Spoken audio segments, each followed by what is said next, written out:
Hello there, everyone. Everything is fine. Hunky dory. We're here for Psyched to be with you. Episode 7, Season 4. We're smashing it. It's July when you're hearing this. How's it going? I hope your summer's going great. We're back with more. I'm your host, Chimp95, aka Christopher Leach. And we're ready. I've got another brilliant guest. This is going to be an extravagant and delectable delight of a chat. Please, my very special guest, introduce yourself. Let the listeners know what they're going to be in for. Hello, I am Mollie, known like online as Little Motech.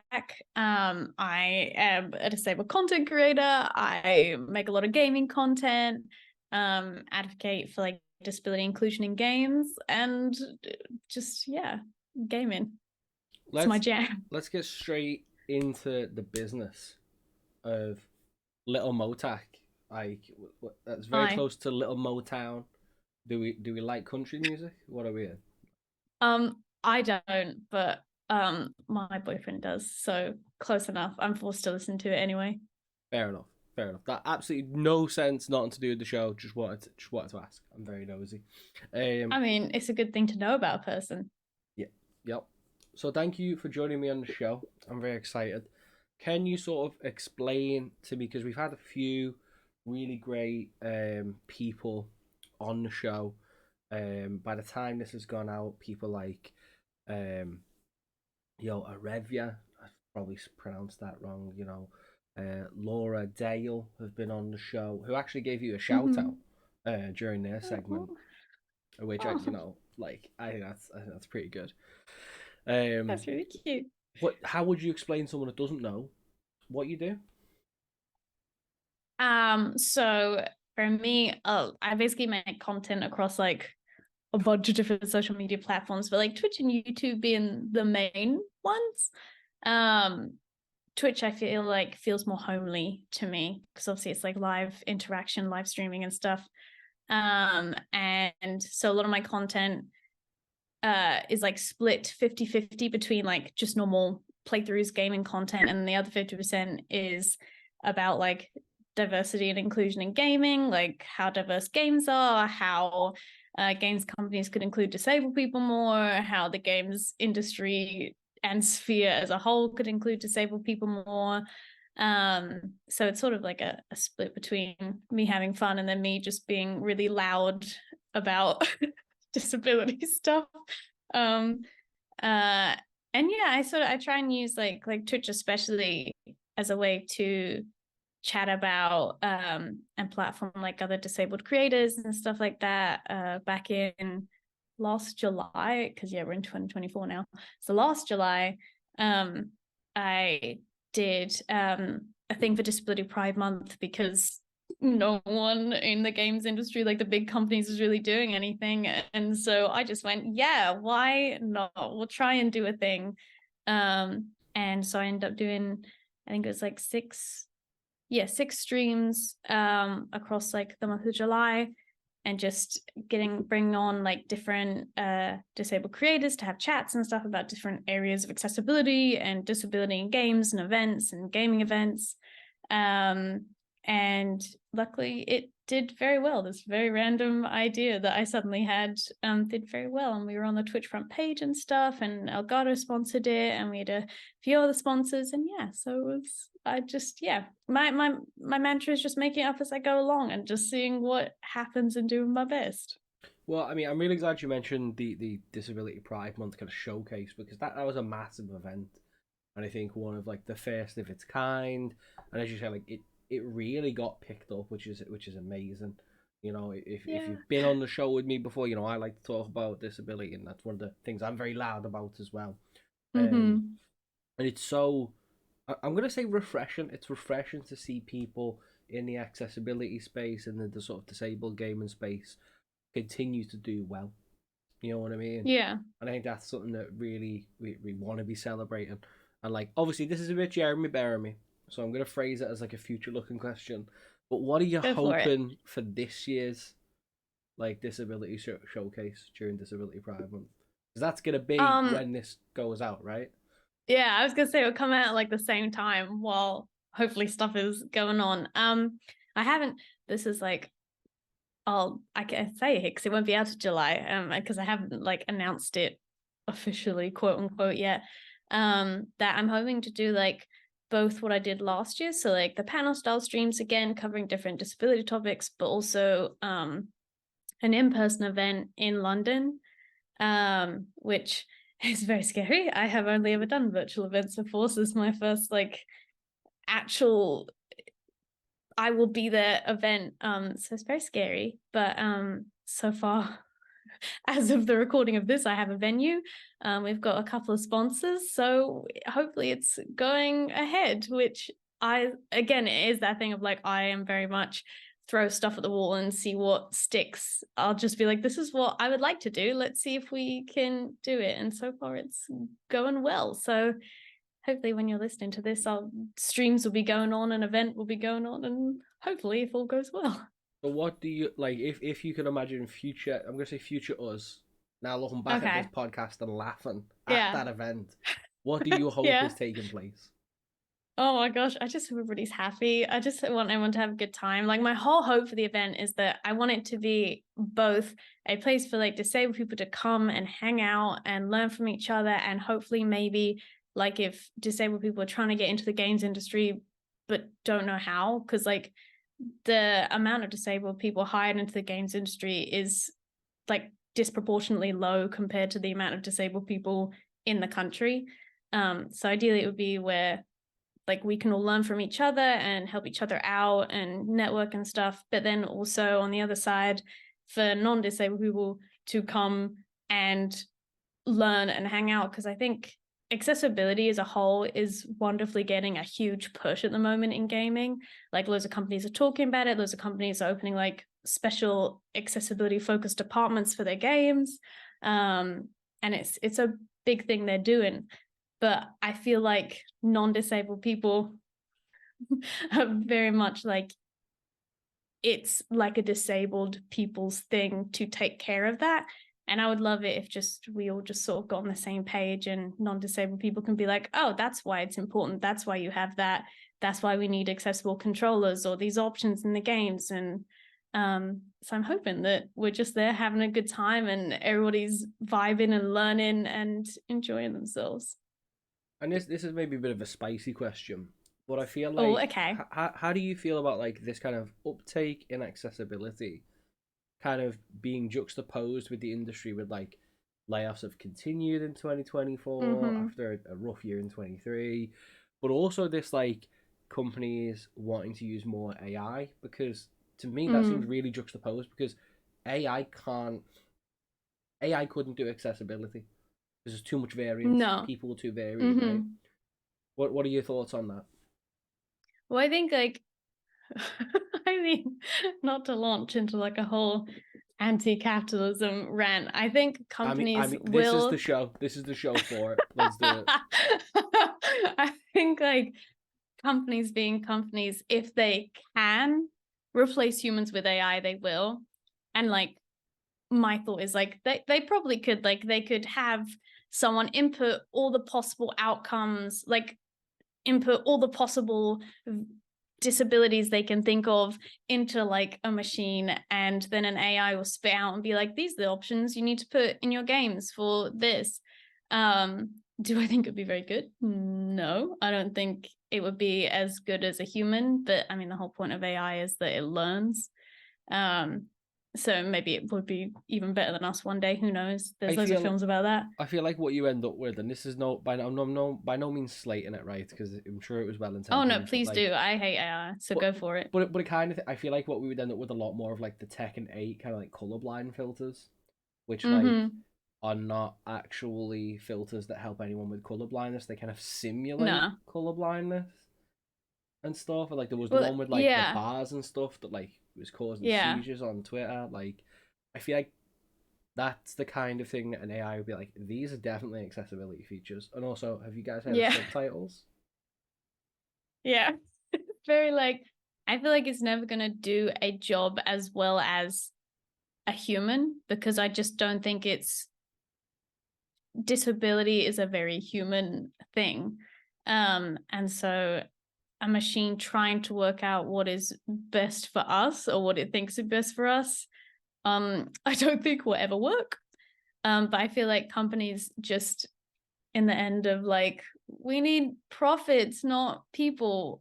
I wouldn't be surprised if they tried to push for like AI can work out all the accessibility features we need. We don't need humans to do it anymore.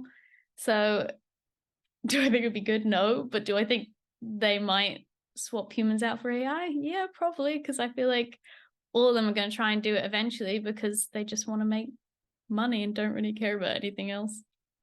True story. We're not here for it. Mm. To kind of like jockey on the back of that, then I'm kind of interested. Like, what have you been playing recently? What videos you've been cooking up? I know, like, you did like a PlayStation accessibility controller review back end of last year. What's been going on at the moment?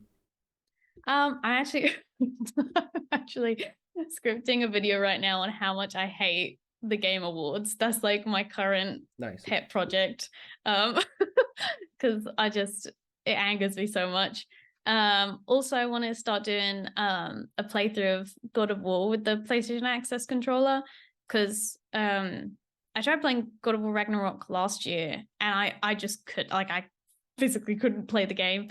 And I started playing it on the Access controller, and it was like the first time I enjoyed the game. So I was like, okay, maybe we actually will make it through this time. That would be wonderful. So I'm gonna do that. I've been playing a lot of Overwatch, but that's like the usual for me. I never stopped playing it. I also started a replay of Cyberpunk at the end of last year, because supposedly like they fixed all the bugs and everything. They haven't, but that's fine. They're doing their best. We're playing it, so it's going. But yeah, and I'm like 10 hours into Baldur's Gate, and everyone keeps telling me how good it is and how I need to finish it. So I'm gonna at some point like work up the brain power to finally finish Baldur's Gate 3. You need to like set aside that 200 hours to go on top of the 10, Exactly. Easy peasy.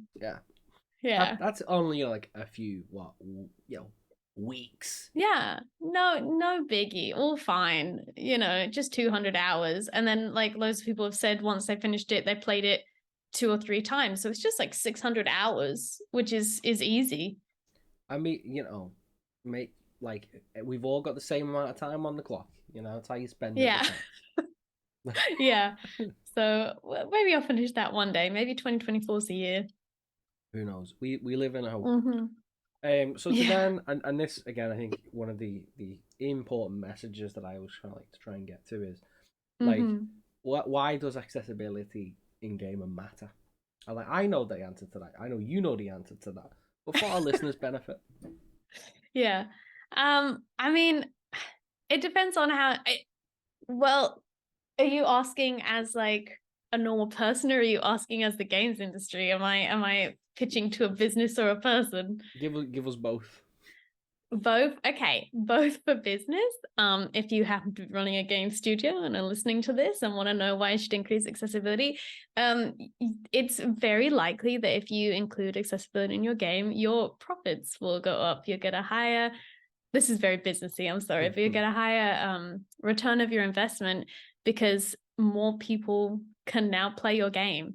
So if you haven't owned a game studio and you're like, don't care about accessibility, but you care about making money, it's likely that you're gonna make a bit more profit because now more people can buy your game, they can play it. And also, like I say a lot that, particularly in the UK, like the disability gaming community is very small, and like everybody knows someone within it or will know a person who knows a person. And so news spreads very fast. Like if you have good accessibility in your game, it's all we'll talk about for like 2-3 weeks straight. So also it's free marketing just to be very nice and let us play your game. And then as a person, just like you should care that disabled people can play your games. Like it should be an automatic thing that disabled people are thought of in everything. But particularly in gaming, which is such like a community-based hobby, and particularly for like I have a physical disability, I cannot leave the house very much, and so gaming like fulfills that sort of social need for me, like online games or even just like getting sucked into like a story-based game fulfills that like social need. And so being able to include accessibility features in your game, or stuff like the PlayStation Access controller, allowing more people to play your game, means that more people get to be included and not left out, which, I mean, particularly like me, I live near London, and so a lot of like gaming based events I can't attend, and so being left out is quite the usual. And so being left out of gaming is not, it doesn't feel good. It's not very nice. I mean, both very, very wonderful, very candid answers. I feel like we've all been there, like my disability is visual, but like there's nothing worse than people being like, oh my, I love this game, it's amazing. Like, Yeah. Chris, you should check it out. And then I'm like, okay, let me get my magnifying glass out to read the text. Yeah. Like, It is people very like, use the mini map, and I'm like, I have to get the full map up so I can even see myself on it. Yeah. Like, what are we doing? Yeah, it's very much like it just, oh, I'm allowed to swear, aren't I? I don't have to be careful. Yeah, it just feels like shite being left out of stuff. Like when the hype, like I said earlier, I couldn't play God of War Ragnarok. That game, so many people told me like how much I love that game, how good that game was, and I was like, I just cannot play it, so I'm just gonna have to disagree with you and tell you I don't like it because I can't play it. And now I have this chance where I might be able to play it, and so I can be like involved in the hype, and I can be excited about it too, and I can also talk about how great it is. And so yeah, it feels shit because like disability excludes you from a lot of stuff because the world itself just isn't accessible, and so it just feels even shittier being left out of like your favorite hobby.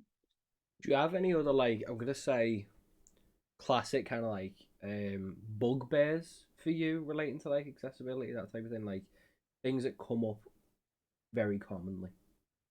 I think like personally for me,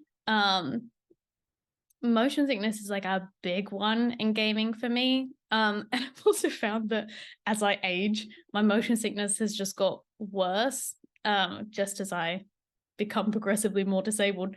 And so I think like a big one is that a lot of games, particularly like horror games, rely on that like shaky camera, can't really tell what's going on, flashing lights, and like no way to turn it off. Or like you can turn some of, like you might be able to turn motion blur off, but you can't like turn off like the camera bob when your character moves or anything like that, or you can't turn off the flashing lights. And then I'm just gonna try and play your game, and I'm just gonna feel like I'm gonna vom my guts up for a good like hour, 2 hours afterwards. And I love horror games. So like I think my biggest gripe is just like, please let me be able to turn that off, because now I've just paid like 60 quid for a game that I cannot play without wanting to throw up every 2 seconds. I mean, that would make for a very, I'm gonna say, intense Twitch stream, but possibly for the wrong It reasons. would. Yeah. I actually did. I tried playing Resident Evil Village on stream, and I'd get like an hour into stream, and I was like, I'm gonna have to end it, guys, because I am just gonna have to go sit by the toilet for a good like 2 hours now. I hope everybody has a good day. Enjoy. But very nice for everybody to hear. Hopefully no one was like eating at the time when I was talking about vomiting. But that's I mean, how much will it take to facilitate I'm gonna keep playing it, but also sit by the toilet stream? yeah, I'll just drag my PC out there. Like, will Mollie go overboard? You know what I mean? Like, it's Yeah. Will I do it for the views? We'll find out.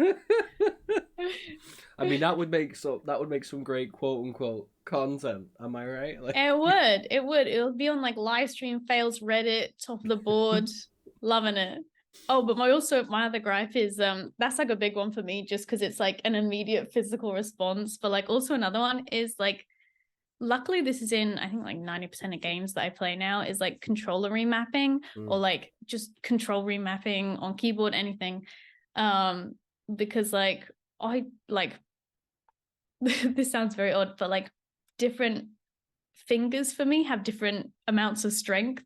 So like my pinky finger on my left hand is shy. So like anything that requires like holding control to crouch is just I'm gonna just, if I'm playing COD or something, if I can't toggle crouch or I can't like remap it from Control or something, I'm just going to be bobbing my head up and down and then getting shot at. So not the easiest game to play. So yeah, Control remapping and non-vomit inducing features would be great in like every game. We would like that. That'd be Yeah. very good. And this is almost become a go-to question, I think, because I've been lucky enough to ask so many industry related and adjacent folks. But Mm-hmm. how do you find kind of, playing a game for stream and that being for stream or for content or reviews? Mm-hmm. How do you then kind of unwind? Does working with games in any capacity diminish your ability to enjoy them? That was about 4 questions. We'll go with the No, last one. that's yeah. It does. It was why I actually like Cyberpunk and Baldur's Gate. I'm playing off stream. Like those are my off stream games that I go to have fun. But I do think that I play less games in my free time now than like say I did before content creation, just because if I'm streaming, I'm spending like 3-4 hours playing a game. So I'm then afterwards not like, oh, I want to play another game for another 2 hours. So I feel like it doesn't diminish the enjoyment as much, but it diminishes like the amount of time I put into gaming as a hobby versus what I used to. So like I play a lot of Overwatch. I talk about that all the time. But the main reason that I play a lot of Overwatch is because I have played so much of it. It requires like 0% of my like active brain power to play it Mm-hmm. because it's just so like second nature. I can just switch my brain off. Whereas like a game like Baldur's Gate is such an intense story that I need to like prepare myself and have had like 2 days off prior. So I'm like, all right, I have the energy to like absorb all the information you're gonna give me about this huge, giant, magical world now. So it doesn't take away the enjoyment, but it definitely takes away the brain power I have to play new games. Mm-hmm. Also, I'm interested because this is something I'm starting to go into because I suppose it's the hot thing, Mm. but also just the thing to do. But like, how do you manage like scripting quote unquote long form content? Like, how does that process look like for you? How do you find it against like riffing off on Twitch, that type of thing? Yeah. Um I like long form like video stuff um in terms of it feels more like professional than Twitch does. Like I open Twitch and I'm like, we're just here to have a great time. Like this is just easy, we're just chatting. Whereas I feel like making like TikToks or YouTube or anything like that is very much like this is where my professional self comes out now, and we're going to talk about intellectual things. Intellectual used very lightly because it is still coming from me. Nah, come on now, none of that on But my show, please. Thank you. well, so it's I start off when doing longer videos, like I will literally just like bullet point out everything I want to say. So like talking about the Game Awards video that I'm scripting at the moment, I literally just went through and I bullet pointed all the information I wanted to get out, all like the gripes I had, and I'm now going back through and like separating it into like what would make sense as like a chronological order kind of thing. Mm-hmm. So I'm doing that, and I usually just write it once I get to the actual like scripting part. I usually just write it as if I would say it. So I know some people just do like literal bullet points, and then as they're filming, they'll like elaborate a bit more on it. But I will literally type it out as if I'm like saying it right there and then, Mm-hmm. because then I can just like read it, and if I want to like riff off of it or go off script a little bit, I can. But also it means that when I'm filming, I can just film. I don't have to use my brain power. I don't have to think. I don't have to process anything. It's already all processed and written out for me, and I can just read it and be done and then edit it. Mm-hmm. No, that makes sense. That makes sense. Mm-hmm. So with sort of games, and I'm kind of interested as well because you said that your capacity to do things out the house is maybe not the highest. Or is there anything else that you kind of do for fun to unwind that is like anti work that is not games? Yeah. It's Well, I love art. I do art. Well, I don't know if that's anti-work because I do art commissions, so I don't think that's still work. But I do like doing art to unwind, and I've gotten back into reading in the last 2 years. Like I used to read so much as a kid, and then I sort of just fell off. And in the last 2 years, I made a whole bunch of friends who are like authors or they work in publishing, so they were always talking about books, and I was like, books are kind of cool, man. I wanna get back into them. And so like I just love in any spare time I have, I'll just like have it like I download a lot of like ebooks on like my phone and stuff like that. So if I'm out and about, I can just read. Or I'll always have like a book beside my bed or something. And it's been really nice. I'm very much a non-fiction reader. Like I don't really enjoy fiction stories. Every now and then I do. But it is also like that careful thing of not letting it overlap, like because I read nonfiction, a lot of them about like the psychology of games or like how to make your games more accessible, and so I try and delegate them to like once a week read, and then the rest of the time it's like a fun read. Are you reading anything at the moment? I actually just finished a really cool book about reality TV. It's called like I think it's called like Entering the Reality or Entering Your Reality or something like that, and it goes through like the beginning and like the conception of reality TV all the way up until like today, and like the ethics behind it and the psychology behind it and how they recruit people into reality TV, and how it is just a very immoral sort of industry. And I love reality TV. I am aware that a lot of it's scripted, but it's just very interesting reading about, because they did a lot of interviews with people that have been on like famous shows like The Bachelor and stuff like that in the US. And just getting their side of the story and like hearing about reality shows I didn't even know existed. It tickled that little like reality TV show love for me. It's really strange as well because I feel like reality TV kind of saw its popularization sort of between like the mid noughties through like the mid 2010s, right? I mean, I know like Love Island persists, but I remember like Big Brother was massive when it first started. Like this super Orwellian concept of, right, we're going to observe people 24 hours a day and see how they respond. And I think it took like, I wasn't like an avid watcher of it, but like it was not long before the people became performers. It's a very quick transition, right? 100%. And I think like It was. well, that's the element of it now, right? Like, is reality TV even really reality? Because actually, like, and you see this is like a debate in like research, right? If you like want people to volunteer to try a new medicine, is there a predisposition of people who are willing to do that that makes them different from the common populace, right? Yeah. And it's the same thing here. Like, if you're willing to go on reality TV, does that actually make you slightly different from the lay picture? Yeah, they did find that a lot of people that went on reality TV had a lot of trauma. Like it was and like psychologists, because I believe it, I don't know if it's like a law or just like the done thing in the industry, you have to get like analyzed and have appointments with specific like TV psychologists. And there were so many instances of psychologists being like, yeah, they have had like a lot of trauma in the past and they're probably not fit for reality TV, but I think it's fine. Hire them. It'll make for really good TV.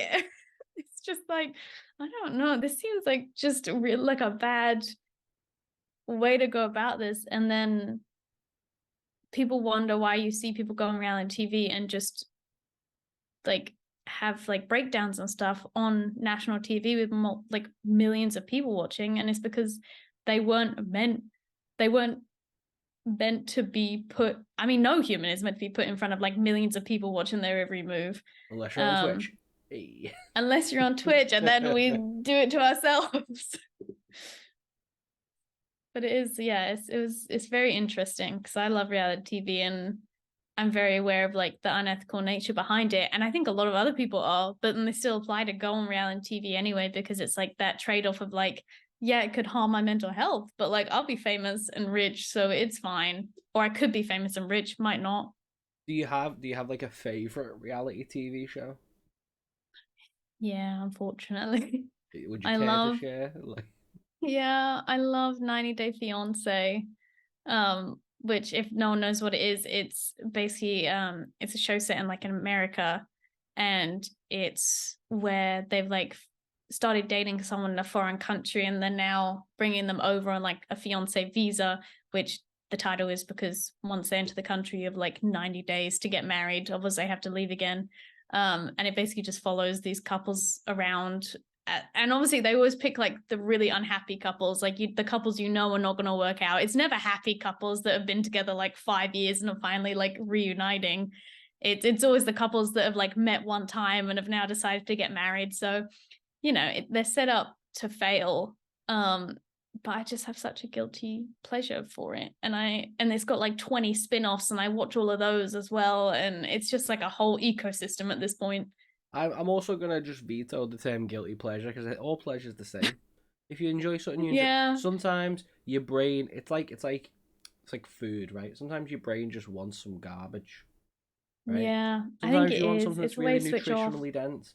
Sometimes you want something that's Mm-hmm. just, and we could have a whole art versus entertainment debate, right? But like, it's sometimes nice to not be cognitively challenged and to just like Mm-hmm. enjoy the disastrous spectacle of it all. It is, and it's because again, as like even after reading this book, before I read it, I knew that reality TV was unethical. After reading it, I know for sure it definitely is now, but I still watch it. And like, I'm like, I know that this is a terrible, terrible thing, but also these people have chosen with their own free will to go on it. And now I'm just enjoying the ride. And I'm just, yeah, like you said, like just turning your brain off and not having to think about anything. I can just watch it and don't have to process it. I'm really interested in this because I feel like this is very divisive, right? Like, do you have any Mm. thoughts on naked attraction? I have watched it, and well, I personally wouldn't go on it, is how I feel about it. But it's a show. I mean, if you decide whether you're attracted to someone via their genitalia and what their genitalia looks like, you do you enjoy. Not for me. Um, but I mean, I think it is very brave to go on like a show watched by millions of people and just be absolutely naked. Like go you. But yeah, not for me. I wouldn't voluntarily go on it. It's not something that like I like would say I watch to enjoy, but like my partner's from the US and like Mm. she'd never heard of it, right? Because it's very Oh like yeah. UK centric. So I was like, I Uh-huh. can't explain to you what this is. You just have to watch it. Yeah. But like, the more that you watch it, like the more grotesque it becomes. Like not like in Yeah. terms of like the relation of people's physical appearances, but like the pantomime of it, the way people Mm-hmm. behave. Like it's like you keep watching, you keep noticing more, and it's like, oh, this makes me feel very Yeah. uneasy. I don't like it. Um, Yeah. It is very, especially like the last round where they make like it's down to the last two people and they bring them both out and they like make them look at each other and they're like give each other a compliment and they're like, oh, you have nice boobs, or like you have nice hair, as they're standing there naked in front of millions of people with like a fully clothed presenter and crew around them. It's very odd. absolutely inverse with my more preferred style of reality TV being stuff like Come Dine with Me or Dinner Oh, Date. I love Come Down With I think Me. mostly just because I love like cooking shows, but like Yeah. seeing like people just attempt to cook and it be like silly is also Mm-hmm. really fun. Yeah, I do like Come Down With Me. Come Down With Me, I feel it's a very British show. Like I don't think it could work in like the US or anything like that, because the thrill is in like, well, I don't know. I don't even know if there is a thrill, but the thrill is just in like, are they going to hate each other? These perfectly normal people? Are they going to try and sabotage each other? Or are they all just going to have like a lovely time and be friends at the end of it? There's that like, oh, oh, I'm night one, so everyone scores quite low because they don't know each other. Then Mm-hmm. night two, oh, they loved them. Then night three comes and it's like, oh, well, actually, I'm being tactical. I'm gonna score them down because it was too good. Mm-hmm. Like, but also food, great combination. It's all very like tactical. Yes, yeah. The Mm-hmm. the the tactical enigma that is come dine with me. You heard it on this podcast Yeah. first, okay? Genius, pro level. Um, you mentioned like art as well and like sort of doing that for commission, but like what sort of art do you do? So I used to do a lot of like physical painting and stuff like that. But just like time-wise and space-wise, I now do just a lot of digital stuff. I think a lot of digital stuff. And also because it's so easy to just like whip out a tablet than it is like setting up a whole like palette of paint, some water and kitchen towel and getting a giant canvas out. It's just so much easier to just whip out a tablet and just be like, I can just paint now and no mess, and I don't have to tidy it away at the end or throw anything away. It's just done. And so yeah, I'm a big fan of like portraits and stuff. I really like sort of not completely surreal, like not like Salvador Dali or anything like that, but just like odd sort of odd portraits or odd like full body pictures or anything like that. Like I very much like drawing humans or painting humans. I'm incredibly envious of anyone who can do art because I'm just not adept at it. I always like be like, it's because I'm blind, innit? Like, you know what I mean? But like people with visual impairments can do great art. I'm just not one of those people. Yeah. I mean, to be fair, I feel like it takes a very particular type of person to feel like they're good at art. Like I've met very few people who are like, yeah, I'm decent at art. I feel like everybody's, no matter how good they are, they could like be drawing the most perfect portraits or most perfect painting of a dog, and they'd still be like, yeah, it's fine, it's all right, could be better. Just like, I'm terrible at So I feel like art. Look at my gallery pieces. yeah, look at like it sold for like 2 million, but I'm still shy at it. So, or just a matter of taste and enjoyment, I think. Big energy. Yeah, that's fair. That's fair. No, I mean I can't. I honestly I think to save me life I could do like a nice, um like pencil sketch of like an apple or something, you know what I mean? Like something like dead simple. Yeah. But once we get beyond that, nah. Like there's a reason that like I think I yearly end up spending money on like commissions for like stream stuff because I'm like, okay, I need Twitch like, here, have 5 more animated emote slots. I'm like, God dang it, I now need to spend more money on someone to do these because I can't. How do you animate? Like what? Like apart from like that one program by the big company that's too expensive, like how am I meant to do this? Like I don't know how to use Blender. Like what? Yeah, I really want to learn Blender. Actually, that's like one of like my 2024 goals is I want to learn to do Blender, but who knows if time will allow that. I mean, I feel like, and this you don't know this, but obviously I know this. But leading on from one of the points made in the previous episode is like it's so difficult to find time to upskill yourself. Like it's so necessary if you feel like you are lacking in a skill, right? And like talent, you either have a talent or don't, but you can hone a skill. Anyone can become good at something. Yeah. I truly believe. But I think to have the time and the capacity to do that takes a lot of will and determination. Yes, 100%. I think it also like me on my anti-capitalism horse again. I think like the amount of hours we're forced to work, and then also like on top of that, like cook, clean, do washing, sleep, all that makes it so hard to set time aside to learn any kind of skill or get better at anything. Because there's not enough hours in a day to possibly fit it in. So I feel like I try and be very gentle with myself when I am bad at something. I'm very bad at that. I'm very bad at being gentle with myself when I'm bad at something because I'm like, why can I not just be good? Other people are good at it. Why can't I be good straight away, even though I've never done it before? So I try to be very gentle with myself and be like, you just can't always be good at stuff straight away, and it takes time. So I'm gonna use that as a really neat like segue to ask like, and I have asked this to the same question to the other guests in the category, but what would your advice be to someone who wanted to step into like particularly the accessibility content space, gaming space, as someone who like I play in that space a little bit. I'm kind of dip a toe in, but I'm an academic, right? I look at someone like yourself and think like you're the finished product, right? You're doing the work, doing these events, like you are known for it. Like someone else on this podcast gave you a shout out before you were on it, like that type of nature, right? How would you suggest someone get into the space, and how do you feel where you are in your journey within the space? Well, I think it very much is find what you enjoy and also are like naturally good at. Like for me, I very much don't think my strengths lie in my complete like knowledge of accessibility. Like there are people in this space, you mentioned like Revia and Laura earlier, who know so much more than I do about accessibility.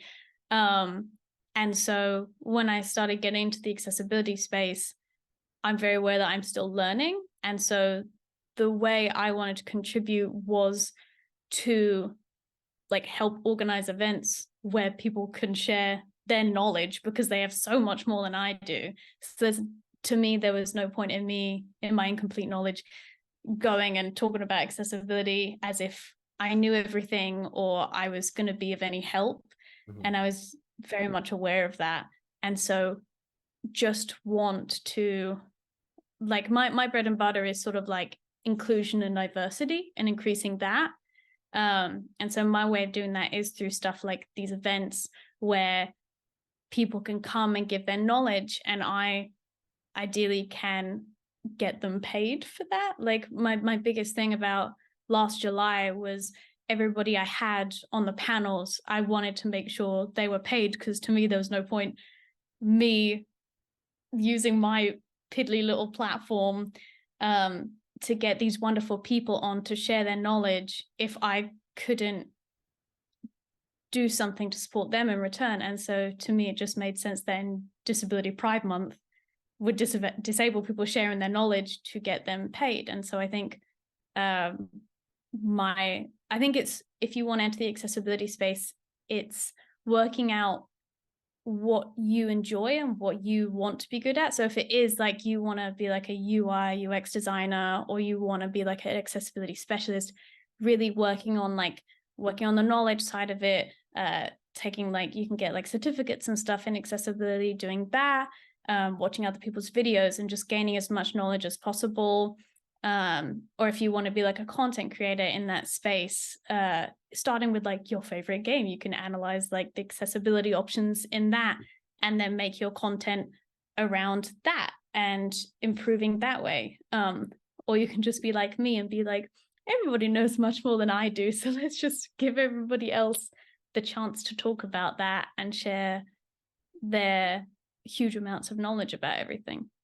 I wanted to chip in, but I didn't want to interrupt. But like, sweats nervously and invites everyone on my podcast and has never paid a podcast guest ever. Oh no, I think that's a podcast is very different. I feel like my thing is very much like, this is an event for Disability Pride Month, and I felt like I didn't want, like, even with this event I'm planning, I don't want it to be about me. Like I never wanted it to be like, oh, this is Little Motak's Disability Pride event. For me, it is a Disability Pride event where I am just sort of putting it together, but everybody else is doing like a much bigger contribution than I am.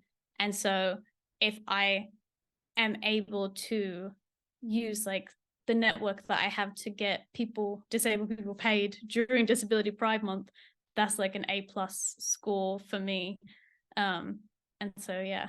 I may be trying to coerce you into giving a positive answer about yourself, so I apologize for that. Oh, okay. But like, truly, like, I do feel like you're giving yourself a disservice saying that. I feel like that you're not giving yourself enough credit, because event management is like literally something you can get a degree in, right? So that requires an immense amount of skill and talent and ability to pull off.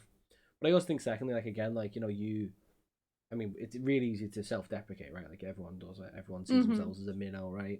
But like, you are doing good work in the space. Like, you're one of those people that I go like, yeah, like that's like where we want to be aiming, that direction. Aww. Like, so. But like, what I'm interested in be mean is to like, myself. where do you think you are, like, in terms of your journey? Like, do you feel that you're at a point where you're like, yeah, I am doing this thing and I'm good at it, and this is the lane I want to stay in? Or do you want to change lanes and progress and develop? Especially as you mentioned, like, other people's knowledge specifically. I think, yeah, like it's a bit of both. Like, I feel like as far as like I said, my bread and butter is like diversity and inclusion more than anything else. and particularly like the inclusion of disabled people. I feel like my like dream would be if I can see like an actual actionable change of like I don't know, like in some dream world where like I have helped maybe more disabled people be part of like a marketing campaign, or including like disabled characters in games. I feel like that's when I'll be like, okay, yeah, we did something. Um as I am now, I feel like because I mean, I think most people do it where they just like make stuff up as they go along in their job. And I feel like because that's what I do, like I literally am just like, I had this idea, let's just see if we can get it done. And I think that like leads to like big imposter syndrome, because I'm very much like, I don't know what I'm doing. We're just gonna throw pasta and see if it sticks. Because all of it is such me working it out as I go. If that ever changes, then maybe I'll feel like I have accomplished something, because I'll feel like I know what I'm doing.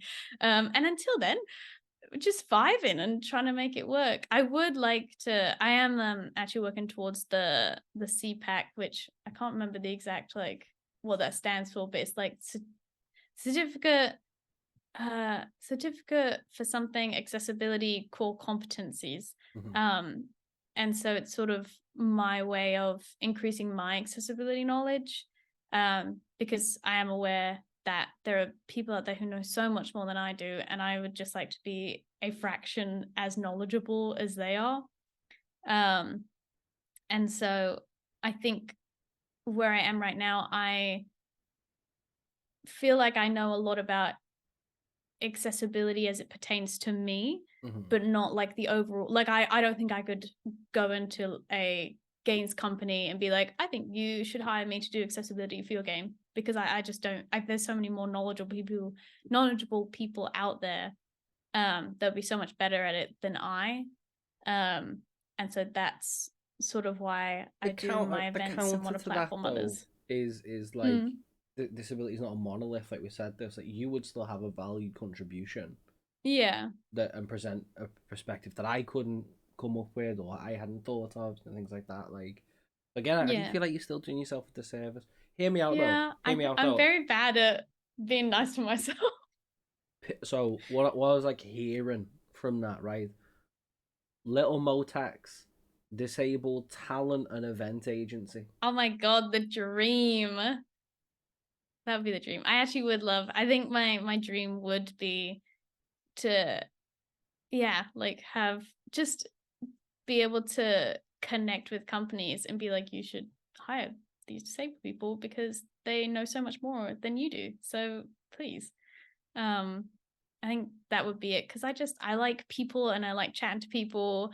I'm very bad at networking in person because I'm just shy as all hell.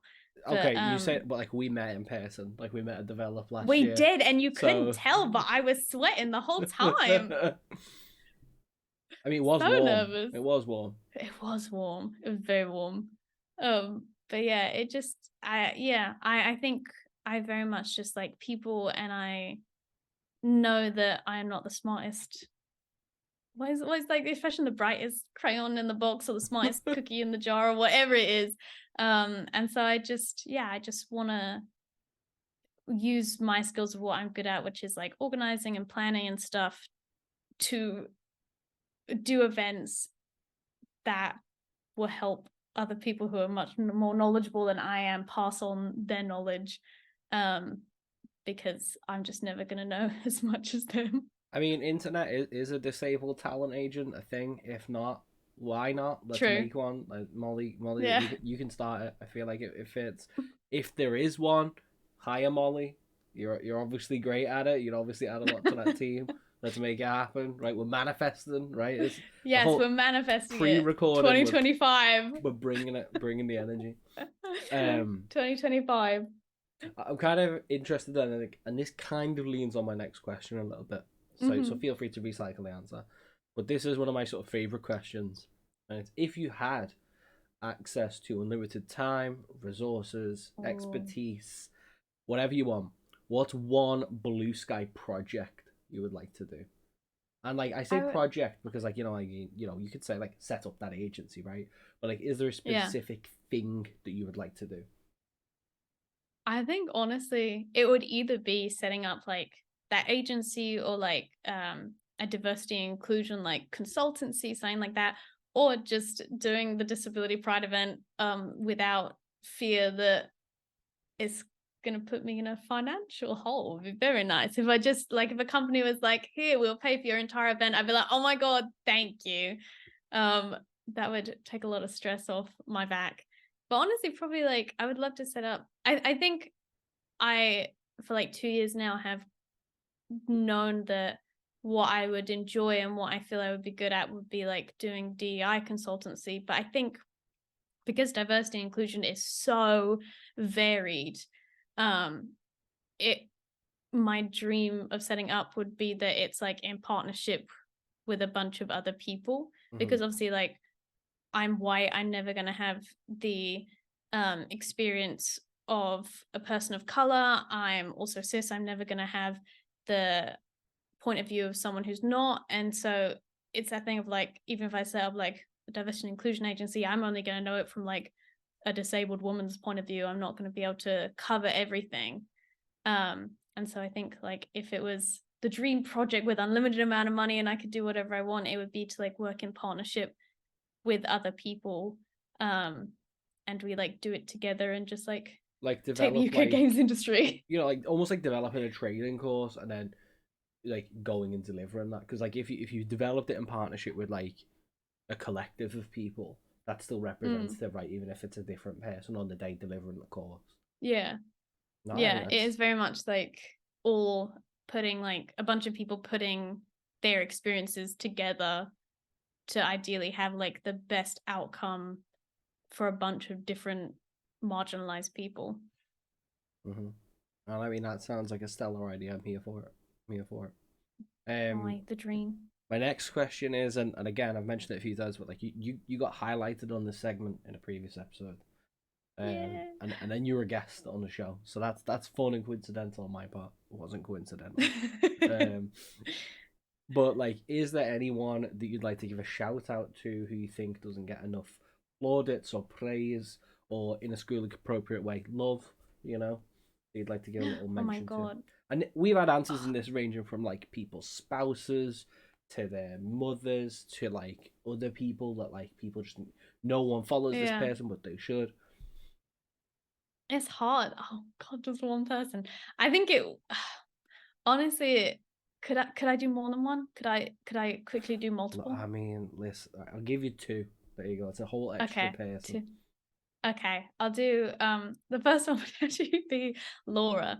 Laura Kate Dale, who I think was the person who shouted me out on the show, was I just love like Laura is so knowledgeable on accessibility and accessibility features and is so committed to like her content that she puts out is always accessible, it is always well thought out, it is always well reviewed, it is always well scripted, well edited, well recorded. um and so yeah, Laura's work is incredible. And the other person is Bailey, who actually was part of the Disability Pride Month as well, who goes by Gam, which is like magical love spelled backwards.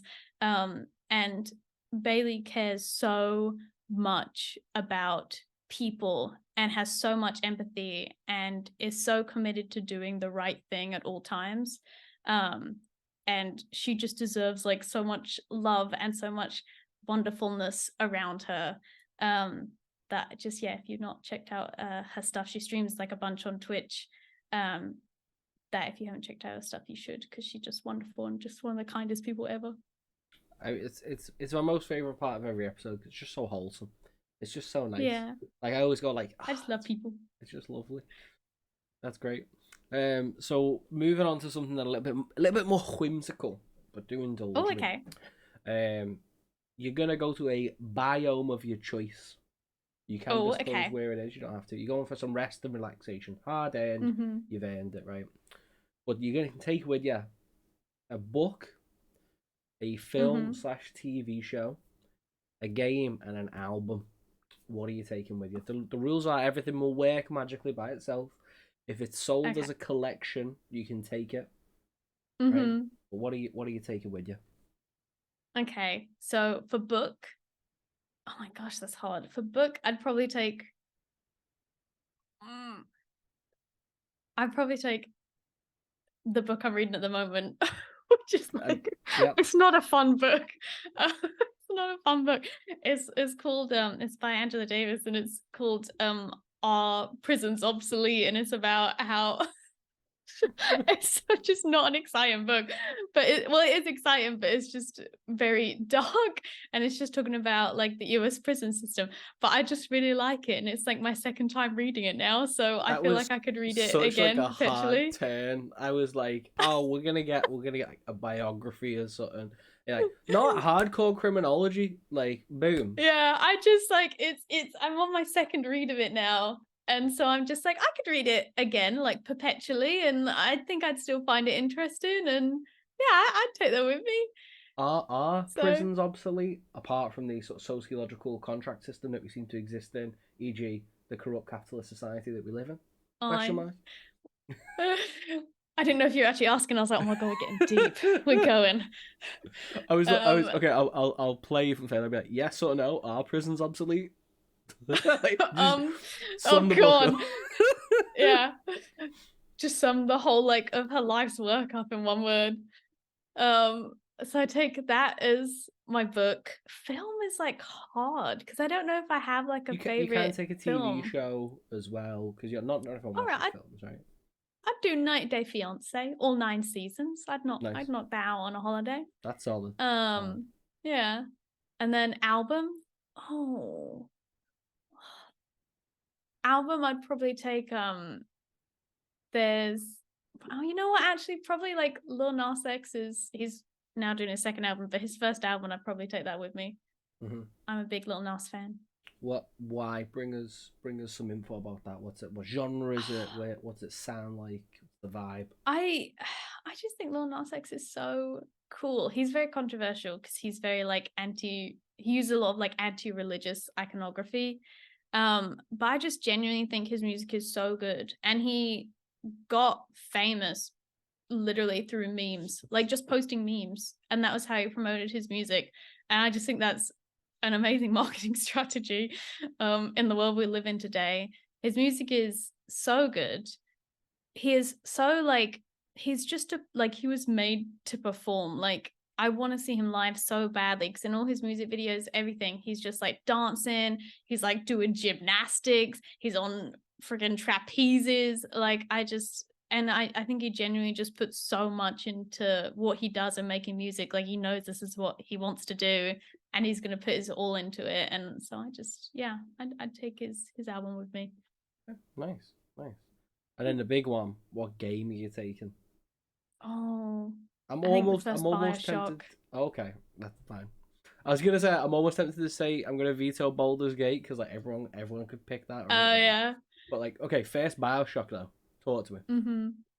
Oh, it's so good. Have you ever played it or no? So I've played the full trilogy. Okay. Amazing. I would go as far as say you might think this is controversial, but I think two is my favorite. Two is also my favorite. High And I always five. think that's Boom. controversial because everyone hates it. It's so I good. think it has the Um, best balance of like, no spoilers, but like story versus outcomes versus like, mm-hmm, they kind of balance the decision making much better.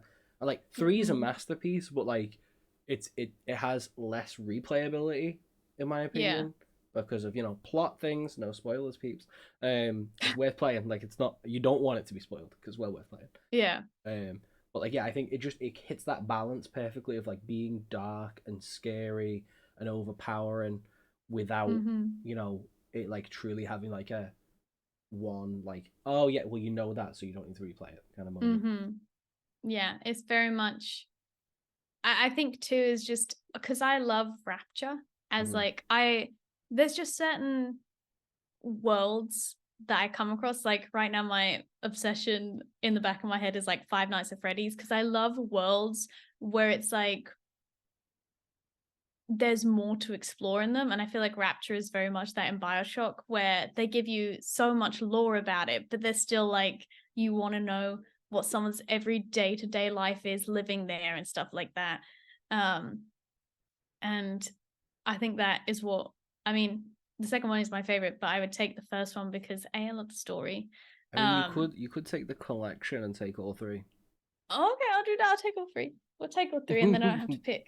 Yeah, I'll Yeah. do that because it is genuine. Like BioShock is my favorite game in the entire world. I know that Netflix in like I think 2022 or something, or beginning of 2023 were like, we're doing something with BioShock, maybe TV show, film, and it's now been like a year, 2 years, and they've said nothing, and I need it.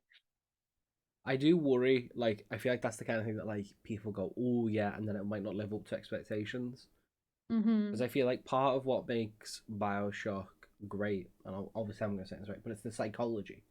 It really hits that Yeah. sweet spot of, like, you have utility and power, but the horror doesn't come from, like, violence, right? It's not like Yeah. grotesque. It's the presence of always feeling under the cosh and, like, never knowing if there's going to be a big daddy around the next corner. Like I feel like it strikes that balance so well. Like, oh yeah, it is a good Yeah. game, good set of And like games. just the designs of everything, like how they've made the design scary but like believable within the world, like the spices and stuff, the fact that they are all dressed in these creepy little masks because they were at like a New Year's Eve party or something. Like it's believable, and they've intertwined the creepiness within the lore and stuff. Oh, I love it. It's so good. And also just interested, like Five Nights at Freddy's, like so my interaction with this series is that like I'm aware it Uh-huh. exists. It's very much like, in my opinion, aimed at people overreacting to it on Twitch. It's kind of like the core Yeah. demographic. But also like I was actually watching a separate Twitch channel that like mentioned it, was like, yeah, like the law for that's really creepy though, don't Google it. I had Mm-hmm. immediately Googled it and regretted that decision immediately. Yeah. That is why I love it, because I only played the first two games. Like I'm not a big like I put 100 hours into every Five Nights at Freddy's game, or like I'm no expert game player or anything like that. But I have watched so many hours of just like lore videos and reading the Wikipedia because I find it so interesting, the world that has been created around this very simple game. Like I don't know if when the guy created the first game he even intended to add as much of a backstory to it as is now a part of it, Mm-hmm. but it is so just wild and so creepy. um and it's the same with BioShock, where I'm like, I just want to know more. Like I just want to watch an entire like 9-hour movie about how this came to be, and the before and the after and the during, and just have someone just explain it all to me. Like it So it a, just is a like I prequel constantly absorb. Bioshock TV show, I'd watch that. No, yeah, Like I would watch that. it's just like normal people doing normal things Mm-hmm. before like Yes. Rapture, right? Like, yeah, Yeah, okay. 100%. Because I played again, no spoilers, but the DLCs. The third one Mm. was was set like before the first Bioshock game, and so you sort of got a more look into how people lived in Rapture and stuff like that. And I was eating it up. Like I was like, yes, I need a 6-hour DLC of this on top of the like 6-hour DLC we already have. Like I just want to wander around and just see people living their little lives and seeing what they do all day. I mean, I think that was truly like the first game that I bought like a season pass for, because I was like, Mm-hmm. yeah, give me this DLC, inject it into my eyeballs like Yeah, right now. I want it. I think I did the same. Because I like boom, yes, please give me it. Like incredible. Mm-hmm. Um, all right, well, I mean, excellent, fine choices. Fine choices. Thank you. I always like to turn the tables upon myself and say, would you like to ask me a question? As Ooh. always, this is good grace. Don't ask a PhD person how the PhD is going. Yeah, Please don't ever do it. It's just not, no. because it's never And going to be good. I've also been asked like the biodome question a couple of times on the show. Mm-hmm. So Well, I anything was else going to is ask, fair game. have you ever been asked the dream project question you asked me, like the blue sky yes. project. No. Yeah. Oh, I don't ask that. am I allowed to ask it again, or will No. that just be annoying having to repeat yourself? Okay. All right. It's also fine to not have a question, but I just like to give the opportunity. No, I have. Okay, so not about PhD, but if you like finish your PhD, all done, would you go back to uni again and do like another master's or another PhD or anything in anything else? And if so, what? Oh, that's a genuinely excellent question. So I think I love learning, right? Like that's one of the reasons that like I was drawn to a PhD, and I feel like truly now, and a lot of friends say this to me, and a lot of like other experts, like I would not suggest anyone get a PhD unless absolutely necessary. And no, I mean truly, because like Yeah. the structure is broken, like the funding is terrible. You have to basically take on additional work while doing something that should be your sole focus.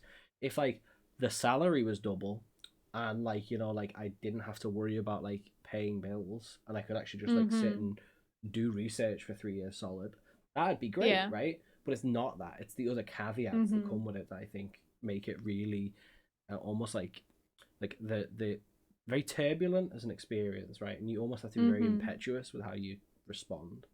um Masters, maybe I'd love to go and do like a course on something like that I think would be really helpful, like those like maybe like digital art skills, like coding. I think would be really useful because that's useful for like data, but also like game related stuff. Joe, I'll ham up. I'll double down and say I'll go do something in game design. Yeah. Just to learn A how very games good are one. made. Like Yeah. like I probably would That's like a good one. do crap at it. I'd maybe pass, pass or bust. But I'd love to I like mean, just gain passing is that passing. knowledge. Yeah. Yeah, I feel that. I do. I went back to uni like 3 years ago, and I was doing like another bachelor's part time, and I just went, I cannot work, and I mean probably disability played a big part in it as well, but I cannot work and learn at the same time. Like I'm gonna implode, and I have no free time. So congrats to anyone that like is working full time and also getting a degree, because it's just your entire life. It's really unfortunate that like I mean I say this as someone like who was teaching in academia for a while, and like students had to work because they couldn't financially afford to not to, and like that affected their attendance to class, which affected their ability to like they're having to pay all this money for the education. They're paying money for me to teach them about stats. I wouldn't pay for that personally. And like then like well I can't come to class because I've been putting a shift in work because work doesn't care that I'm a student. It's a vicious cycle, and like I'm really all for education. I think it's so important. I think it should be free. I think you should be given money to support you learning. But yeah, I think something like game design would be maybe where I'd go at, just because I'm really interested in that as a field. Yeah, that was a good one. Okay, I'm glad I asked. Oh, excellent question. Um, my very last sort of thing to ask you is where can people find you on the internet? All links will be attached wherever you found this episode. uh, so most places you can either find me at Little Mo Tac, which is like Little Mo TAC, or Little Mo Tac Gaming. Like I'm Little Mo Tac across everything except on like YouTube and TikTok, where I'm Little Mo Tac Gaming. Also Little Mo Tac, but just those are just spam accounts where I just talk shit basically, so they're not very interesting, but they're there if you do want to just hear me talk shit. Yeah, you really have that just like professional content plus or without shit posting. Yeah, like if you want the professional stuff on YouTube and TikTok, go to Lil Mo Tech Gaming. If you just want to hear me ramble and complain and give my opinion on stuff, Lil Mo Tech's also the place to be if that's your jam. Lovely stuff. Well, Molly, thank you for joining me. I've had Thank you for great having fun. me. This is a hotly anticipated episode. It's been on the books for a little while. Oh, yes, it's been planned for like a month now, and I was away, so couldn't do it. Totally fine, obviously, but no. Thank you so much for your time. We'll hopefully thank you hear from all the floods of fans that will then be graciously cheering your name at the Disability Pride Month event happening. Oh yes, of course. There will be a chant. Someone will shout "speech, speech, speech." It'll be me. Oh God! We'll have to give a speech on a stage of some description. Yeah, I love being center of attention. It's my favorite. I love that. Well, and on that note, thank On you that for note, watching. Thank you for listening. If you're watching along, we're going to go to the ending screen. But everyone, take it easy. And as we always say on the show, look after your mind, body, and soul. Bye bye.